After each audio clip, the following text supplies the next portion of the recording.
आजार बऱ्या करण्याच्या नावाखाली जर कोणी तुमच्याकडून बकऱ्याचं काळीज, दारू, सिगारेट आणि स्मशानातील राख मागितली तर तुम्ही काय कराल?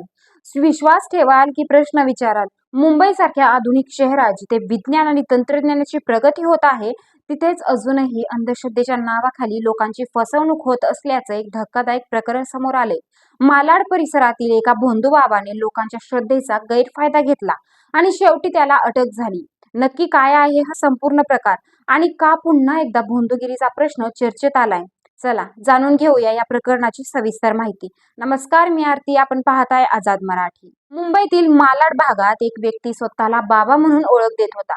तो लोकांना सांगत होता की त्याच्याकडे काही असे विशेष उपाय आहेत ज्यामुळे कोणताही आजार बरा होऊ शकतो. आजारी लोक, मानसिक त्रास असलेले लोक किंवा अडचणीत असलेले कुटुंब हे सगळे लोक त्याच्याकडे आशेने येत होते. पण इथे सुरू होत होता एक धक्कादायक खेळ. हा भोंदू बाबा उपचाराच्या नावाखाली लोकांकडून विचित्र आणि धक्कादायक गोष्टींची मागणी करत होता. उदाहरणार्थ बकऱ्याचं काळीज, दारू, सिगारेट आणि अगदी स्मशानातील राख. तो लोकांना सांगत होता की या गोष्टी विशेष विधीसाठी लागतात आणि त्यामुळे त्यांचे आजार बरे होतील. काही लोक भीतीपोटी, काही अंधश्रद्धेमुळे, तर काही आशेने त्याच्या मागण्या पूर्ण करत होते. पण हळूहळू स्थानिकांना या प्रकरणाबद्दल शंका येऊ लागली. लोकांनी पाहिलं की ना कुठलाही वैज्ञानिक आधार, ना कोणताही खरा उपचार, फक्त भीती आणि अंधविश्वास यावर आधारित एक फसवणूक चालू होती. शेवटी स्थानिकांनी धाडस दाखवत पोलिसांकडे तक्रार केली. पोलिसांनी तपास सुरू केला आणि या भोंदू बाबाच्या कारवाया उघड झाल्या.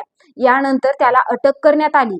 हे प्रकरण एकटं नाही. नाशिकमधील अशोक खरात प्रकरणानंतर आधीच राज्यात अंधश्रद्धा आणि भोंदूगिरीचा मुद्दा चर्चेत आला होता आणि आता मुंबईतील ही घटना पुन्हा एकदा दाखवते की अजूनही समाजात काही लोक अंधविश्वासाच्या जाळ्यात अडकत आहेत. आजच्या काळात जेव्हा डॉक्टर्स, हॉस्पिटल आणि वैज्ञानिक उपचार सहज उपलब्ध आहेत, तेव्हा अशा भोंदूबाबांकडे जाणं किती धोकादायक ठरू शकतं याचा विचार करणं गरजेचं आहे. हे लोक केवळ पैशांची लूट करत नाहीत, तर लोकांच्या आरोग्याशी आणि मानसिक स्थितीशी खेळतात. आता आपण काय करायला हवं? तर कोणताही आजार असेल तर नेहमी तज्ज्ञ डॉक्टरांचा सल्ला घ्या.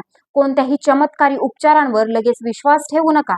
अशा प्रकारच्या घटनांची माहिती पोलिसांना द्या आणि सर्वात महत्त्वाचं, स्वतः जागृत राहा आणि इतरांनाही जागृत करा. मालाडमधील या घटनेने पुन्हा एकदा दाखवून दिलं आहे की अंधश्रद्धा अजूनही संपलेली नाही, पण त्याच वेळी स्थानिकांनी दाखवलेलं धाडसही महत्त्वाचं आहे. जर आपण सगळे मिळून अशा प्रकारांविरोधात आवाज उठवला तर समाजातून भोंदूगिरी संपवणं शक्य आहे. तुमचं मत काय आहे या प्रकरणाबद्दल? कमेंट करून नक्की सांगा आणि अशाच महत्त्वाच्या बातम्यांसाठी आमच्या चॅनलला सबस्क्राईब करायला विसरू नका. धन्यवाद.